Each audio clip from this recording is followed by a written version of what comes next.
రాష్ట్రంలో సాధారణం కన్నా 2 నుంచి 4 డిగ్రీల గరిష్ట ఉష్ణోగ్రతలు అధికంగా నమోదవుతున్నాయని హైదరాబాద్ వాతావరణ కేంద్రం ప్రకటించింది. మెదక్, ఆదిలాబాద్, ఖమ్మం జిల్లాల్లో అధిక ఉష్ణోగ్రతలు నమోదవుతున్నట్లు వాతావరణ శాఖ అధికారి రవీంద్ర కుమార్ వెల్లడించారు. హైదరాబాద్లో 32 డిగ్రీల ఉష్ణోగ్రతలు నమోదైనట్లు తెలిపారు. 3 రోజుల పాటు తూర్పు, ఉత్తర, పశ్చిమ జిల్లాల్లో ఉష్ణోగ్రతలు 4 డిగ్రీల వరకు నమోదయ్యే అవకాశం ఉన్నట్లు వెల్లడించారు. గతేడాది ఇదే సమయంతో పోలిస్తే ఈ ఏడాది 1-2 డిగ్రీల హెచ్చుతగ్గుల కనిపిస్తోందంటున్న వాతావరణ శాఖ అధికారి రవీంద్ర కుమార్తో మా ప్రతినిధి జ్యోతి కిరణ్ ముఖాముఖి. రాష్ట్రంలో ఉష్ణోగ్రతలు క్రమేపీ పెరుగుతూ వస్తున్నాయి. ఏ మేరకు ఉష్ణోగ్రతలు నమోదవుతున్నాయి, ఏ జిల్లాలపైన ఈ ఉష్ణోగ్రతల ప్రభావం ఉందని తెలుసుకునేందుకు హైదరాబాద్ వాతావరణ శాఖ అధికారి రవీంద్ర కుమార్ మనతో ఉన్నారు. వారిని మనం తెలుసుకుందాం. నమస్తే సార్. గత వారం రోజుల్లో చూసుకున్నట్లయితే రాష్ట్రంలో ఎండలు మండిపోతూ ఉన్నాయి. సాధారణ కంటే ఏ మేరకు ఉష్ణోగ్రతలు అధికంగా నమోదవుతున్నాయి అంటారు? రాష్ట్రంలో ముఖ్యంగా కొన్ని జిల్లాల్లో సాధారణ గరిష్ట ఉష్ణోగ్రతల కన్నా 2 నుంచి 4 డిగ్రీలు ఎక్కువగానే ఉష్ణోగ్రతలు నమోదవుతున్నాయి. గరిష్ట ఉష్ణోగ్రత రికార్డ్ అయింది మెదక్.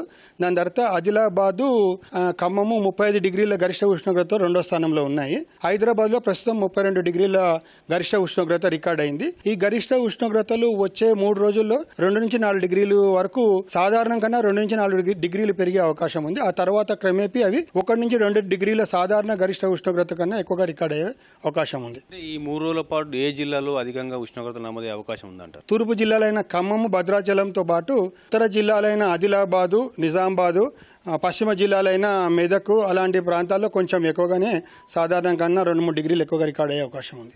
ఏడాది ఈ సమయంతో పోలిస్తే ఉష్ణోగ్రతలు పెరిగాయంటారా, తగ్గాయంటారా? గత సంవత్సరం ఇదే కాలంతో పోలిస్తే మటుకు 1 నుంచి 2 డిగ్రీలు గరిష్ట ఉష్ణోగ్రతలో హెచ్చుదల రికార్డ్ అయింది. జనవరి చివరాంకం నుంచే ఉష్ణోగ్రత రాష్ట్రంలో అధికంగా నమోదవుతూ వస్తున్నాయి. అంటే ఇప్పుడు ఇలా ఉంటే భవిష్యత్తులో ఉష్ణోగ్రతలు ఏ మేరకు నమోదయ్యే అవకాశం ఉందంటారు? హెడ్ ఆఫీస్ అంచనా ప్రకారంగా అయితే మెదక్ చివరి వరకు అయితే గరిష్ట ఉష్ణోగ్రతలు 1 నుంచి 2 డిగ్రీలు హెచ్చుదల కనిపించే అవకాశం ఉందని ముందే చెప్పారు. తర్వాత ప్రీ మాన్సూన్ అంటే మార్చి నుంచి మే లాస్ట్ వరకు వచ్చే ఫోర్కాస్ట్ మటుకు మార్చి 1వ తారీఖున రిలీజ్ అవుతుందండి. ఉదయం సాయంత్రం వేళల్లో చూసుకున్నట్లయితే వాతావరణం చల్లగా ఉంటుంది.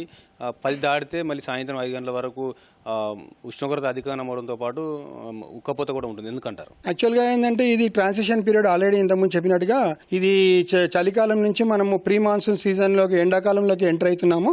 దీనివల్ల ఏమవుతుందంటే మనకు సౌత్ అంటే దక్షిణం నుంచి మరియు వాయువ్యం నుంచి గాలుల్లో కొంచెం వేడి గాలు మన తెలంగాణ రాష్ట్రం వైపు వీయడం వల్ల కనిష్ట ఉష్ణోగ్రత మరియు గరిష్ట ఉష్ణోగ్రతల్లో వ్యత్యాసం ఎక్కువగా ఉండడం వల్ల కొంచెము మన ప్రజలకు ఒక విధమైన ఇన్కన్వీనియంట్ కాజ్ అవుతుంది.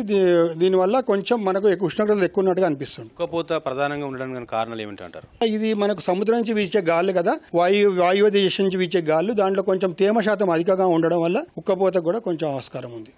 ఏ సమయంలో అధికంగా ఉష్ణోగ్రతలు నమోదే అవకాశం ఉంటుంది?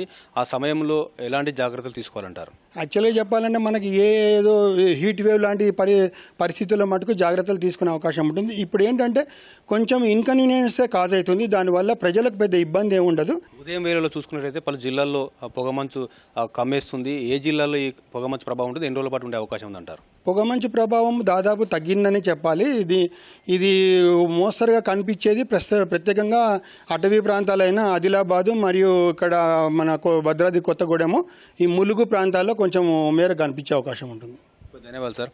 ఇది వాతావరణ శాఖ అధికారి రవీంద్ర కుమార్ గారు చెప్తుంది. రాష్ట్రంలో ఉష్ణోగ్రతలు పెరుగుతున్నాయని, సాధారణం కంటే 2 నుంచి 4 డిగ్రీల మేర అధికంగా ఉష్ణోగ్రతలు నమోదవుతున్నాయి. రాగల 3 రోజుల పాటు ఉష్ణోగ్రతలు అధికంగా ఉండే అవకాశం ఉందంటున్నారు. కెమెరా పర్సన్ శ్రీధర్తో జ్యోతి కిరణ్, ఈటీవీ న్యూస్, హైదరాబాద్.